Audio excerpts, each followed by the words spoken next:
ایک بادشاہ نے اپنی رعایا پر ظلم و ستم کر کے بہت سا خزانہ جمع کیا تھا اور شہر سے باہر جنگل بیابان میں ایک خفیہ غار میں چھپا دیا تھا۔ اس خزانے کی دو چابیاں تھیں، ایک بادشاہ کے پاس، دوسری اس کے متعدد وزیر کے پاس۔ ان دو کے علاوہ کسی کو اس خفیہ خزانے کا پتہ نہیں تھا۔ ایک دن صبح کو بادشاہ اکیلا سیر کو نکلا اور اپنے خزانے کو دیکھنے کے لیے دروازہ کھول کر اس میں داخل ہو گیا۔ خزانے کے کمروں میں سونے چاندی کے ڈھیر لگے ہوئے تھے، ہیرے جواہرات الماریوں میں سجے ہوئے تھے، دنیا کے نوارات کونے کونے سے بکھرے ہوئے تھے۔ وہ ان کو دیکھ کر بہت خوش ہوا۔ اسی دوران وزیر کا اس علاقے سے گزر ہوا۔ اس نے خزانے کا دروازہ کھلا دیکھا تو حیران رہ گیا۔ اسے خیال ہوا کہ کل رات جب وہ خزانہ دیکھنے آیا تھا شاید اس وقت وہ دروازہ بند کرنا بھول گیا۔ اس نے جلدی سے دروازہ بند کر کے باہر سے مقفل کر دیا۔ ادھر بادشاہ جب اپنا دل پسند خزانے کے معائنے سے فارغ ہوا تو واپس دروازے پر آیا، لیکن یہ کیا، دروازہ تو باہر سے مقفل تھا۔ اس نے زور زور سے دروازہ پیٹنا اور چیخنا شروع کیا، لیکن افسوس اس کی آواز سننے والا وہاں کوئی نہ تھا۔ وہ لوٹ کر پھر اپنے خزانے کی طرف گیا اور ان سے دل بہلانے کی کوشش کی، لیکن بھوک اور پیاس کی شدت نے اسے تڑپانا شروع کیا۔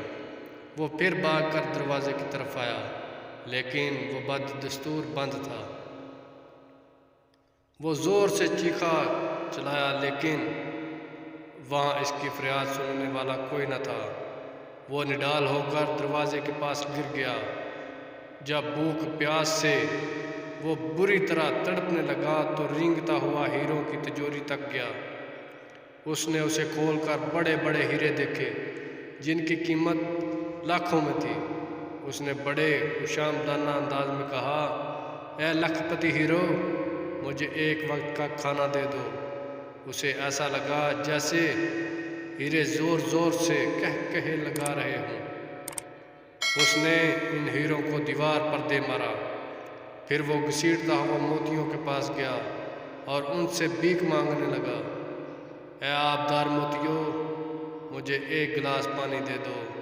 لیکن موتیوں نے ایک بربور کہا لگایا اور کہا، اے دولت کے پجاری،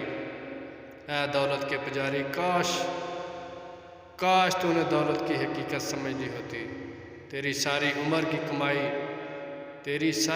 کی کمائی ہوئی دولت تجھے ایک وقت کا کھانا اور پانی نہیں دے سکتی۔ بادشاہ چکرا کر گر گیا۔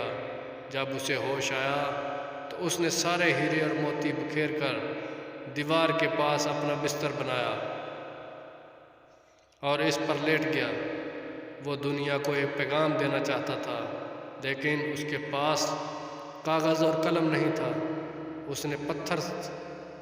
اس نے پتھر سے اپنی انگلی کچلی اور بہتے ہوئے خون سے دیوار پر کچھ لکھ دیا۔ حکومتی عہدیدار بادشاہ کو تلاش کرتے رہے، لیکن بادشاہ نہ ملا۔ جب کئی دن کی تلاش بے سود کے بعد وزیر خزانہ کا معائنہ کرنے آیا تو دیکھا بادشاہ ہیرے جواہرات کے بستر پر مرا پڑا ہے اور سامنے کی دیوار پر خون سے لکھا ہے، یہ ساری دولت ایک گلاس پانی کے برابر بھی نہیں ہے۔ اور آج کل ہمارا یہ حال ہے کہ ہمیں بس اپنے بنگلے، گاڑیاں،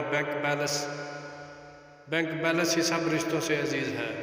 اگر آپ دوستوں کو ہماری کہانیاں اچھی لگتی ہیں تو ہمارے چینل کو ضرور سبسکرائب کریں۔ شکریہ۔